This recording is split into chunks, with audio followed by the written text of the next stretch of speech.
వేల sir second హ్యాండ్ల కార్ల అమ్మకాలు ఓన్లీ ఆంధ్రప్రదేశ్ లోనే భారీగా జరిగింది అని చెప్పి ఒక సర్వే తీసింది, లెక్క తీసింది 2023-24 టైంలో సెకండ్ హ్యాండ్ల కార్లు. కరెక్ట్. ఏంటంటే డబ్బులు ఎక్కువగా ఉన్నటువంటి వాళ్ళు ఏమో ఒరిజినల్ కొత్త కార్లు కొంటే, లేనటువంటి వాళ్ళు సెకండ్ హ్యాండ్ అయినా కొనుక్కునే ప్రయత్నం చేశారు.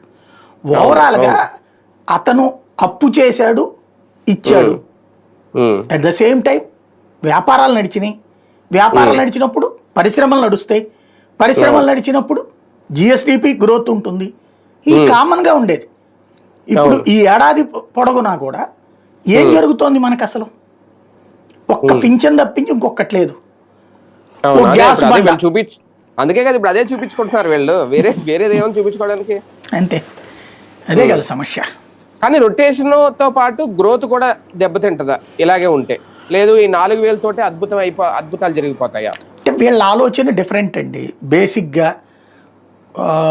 అంటే జగన్ ఆలోచన ఏమో పేదవాడు. ఇప్పుడు ఈయన అంటారు చూడండి, చేపలు పట్టుకునే ఇది చేస్తానని. నిజంగా చెప్పాలంటే జగన్ చేసింది అది. నీకు 15,000 ఇస్తే ఆ 15,000 వాళ్ళు తినేలా. ఆ 15,000 రూపాయలు లేకపోతే 18,000 రూపాయలు ఈ డ్వాక్రా రుణమాఫీ లాంటి డబ్బులతో ఏం చేశారు?